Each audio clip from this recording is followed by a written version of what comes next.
नमस्कार दोस्तों, हमारे YouTube चैनल ललित ज्योतिष समाधान में आपका हार्दिक स्वागत है। दोस्तों, आने वाले होली के महापर्व की आपको बहुत बहुत शुभकामनाएं। दोस्तों, आज हम बात करने वाले हैं कि हनुमान चालीसा को होली के दिन कैसे सिद्ध करें। ये जो दिन रहेगा होली का दहन का रहेगा और रात्रि का रहेगा, ये ध्यान करने वाली बात है। दोस्तों, ये जानेंगे कि इसे सिद्ध कैसे करें और फिर इसका प्रयोग कैसे करें। दोस्तों, पूरे साल में हम बहुत सारे प्रयोग ऐसे करते हैं जिनकी हमें समय समय पर ज़रूरत होती है, लेकिन किसी कारण से उनका लाभ हमें नहीं मिल पाता। लेकिन कुछ त्यौहार ऐसे आते हैं जैसे दीपावली है, होली है, दशहरा है। इन दिनों में इनका प्रयोग करने से हमें निश्चित तौर पर लाभ मिलता ही मिलता है, क्योंकि इस दिन ग्रह नक्षत्र ही कुछ इस प्रकार के रहते हैं।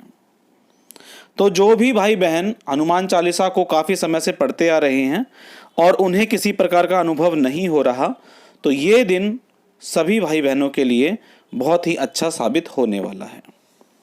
देखिए दोस्तों, यहाँ मैं एक चीज़ बता दूँ कि सिद्धि से लोग क्या क्या मतलब निकाल लेते हैं। यहाँ मैं बता दूँ, सिद्धियाँ दो प्रकार की होती हैं, प्रत्यक्ष और अप्रत्यक्ष। अगर आपको कोई देवी देवता की अनुभूति नहीं हो रही तो इसमें कोई चिंता वाली बात नहीं है।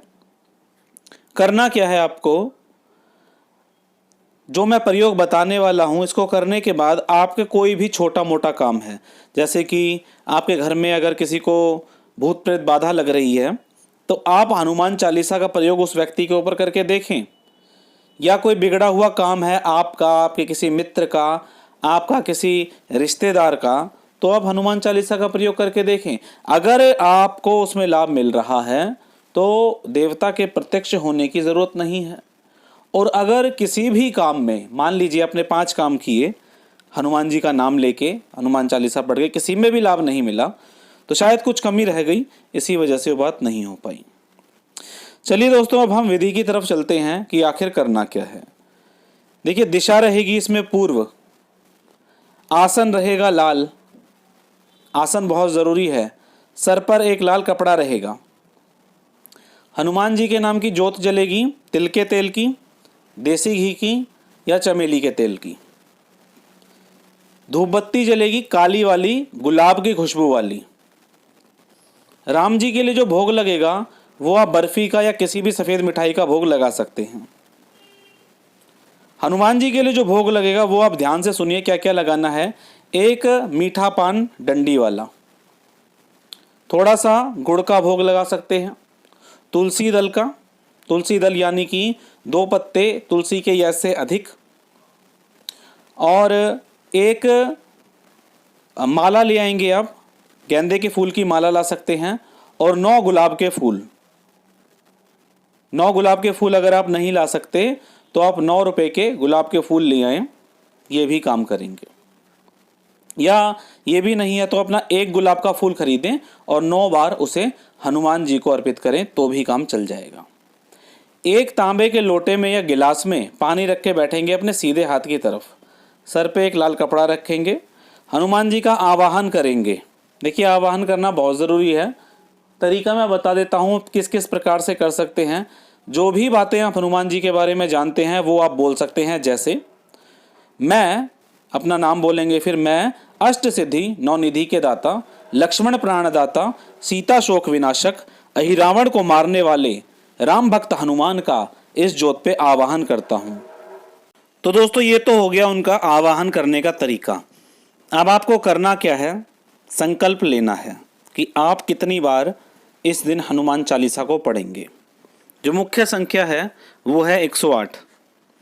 अब बहुत से भाई बहन ऐसे होंगे जो कहेंगे कि 108 बार पढ़ना तो बहुत मुश्किल है, तो जितनी बार आप पढ़ सकते हैं उतनी बार पढ़ें। जैसे कि 11 बार, 21 बार, 27 बार,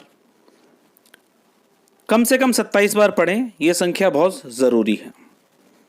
ठीक है, संकल्प में कैसे लेना है, मान लीजिए अगर आप सीधे हाथ से काम करते हैं तो सीधे हाथ में आप जल ले लेंगे, उसमें अपने उल्टे हाथ की 5 उंगलियों को डुबो के रखेंगे, अपना नाम बोलेंगे, पिताजी का नाम बोलेंगे, गोत्र बोलेंगे, जो दिन है वो दिन बोलेंगे, वार बोलेंगे, और जिस जगह पर आप रहते हैं उस जगह का नाम लेंगे। और उसके बाद 3 बार उस पानी में फूंक मार के उसे ज़मीन पर गिरा देंगे और संकल्प लेंगे कि आज मैं हनुमान चालीसा का जो पाठ है इतनी बार करने जा रहा हूँ। हनुमान जी का आवाहन करके इस प्रकार से आप संकल्प ले लेंगे। संकल्प लेना बहुत ज़रूरी है, ये बात ज़रूर ध्यान रखना। भोग का सामान मैं आपको बता चुका हूँ। अगर इसमें आप लाल वस्त्र पहनते हैं तो बहुत अच्छा रहेगा। अगर लाल वस्त्र नहीं है तो ऐसे वस्त्र पहने जो स्वच्छ हों, मतलब साफ करके उन्हें पहले ही रख दें। पहला जो मंत्र रहेगा वो गणेश जी का रहेगा, ओम गंग गणपते नमः 108 बार। दूसरा जो मंत्र रहेगा वो रहेगा ओम राम रामाय नमः 108 बार। ये दो चीज़ें मुख्य तौर पे नोट करके रखिए अपने पास। और उसके बाद आप हनुमान चालीसा का पाठ करेंगे जितना भी आपने संकल्प लिया है। जिन भी भाई बहनों को हनुमान चालीसा याद है उनके लिए बहुत अच्छा है, लेकिन अगर आपको 1% भी ऐसा लगता है कि कहीं ना कहीं आप भूल जाते हैं इसे, तो पुस्तक से ही पढ़ें। और पुस्तक भी ऐसी जिसमें या तो पीले पेपर पे लाल रंग से लिखा हो या लाल पेपर पे पीले रंग से लिखा हो, तो बहुत अच्छा रहेगा। अगर आपको थोड़ी भी कन्फ्यूज़न हो कि कहीं ना कहीं आप भूल जाते हैं तो ये काम आप ज़रूर कर लें। अब जब आपके पाठ पूरे हो जाएंगे, जितने का भी आपने संकल्प लिया है, उसके बाद आप ओम राम रामाय नमः की एक माला यानी कि 108 बार फिर से जाप करेंगे। ये हो गया पूरा संपुट प्रयोग। इसमें आप एक चीज़ ये ध्यान रखें कि जब ये आपका पाठ पूरा हो जाएगा तो इसको आप हनुमान जी को पूर्ण रूप से समर्पित करेंगे। समर्पित ज़रूर करेंगे कि हे हनुमान जी, आज मैंने जितने भी पाठ किए हैं ये आपको समर्पित हैं। हाँ, एक और विशेष चीज़ ये है कि जब आप हनुमान चालीसा का या किसी भी मंत्र का जाप करेंगे तो मुंह से किसी भी प्रकार की आवाज़ नहीं निकालेंगे, ना तो होठ हिलेंगे और ना ही ज़बान हिलेगी। बहुत से लोग होते हैं बहुत चिल्ला चिल्ला कर हनुमान चालीसा का पाठ करते हैं बहुत तेज आवाज़ में, तो ऐसा बिल्कुल ना करें। ऐसा करना ठीक बिल्कुल भी नहीं होता है।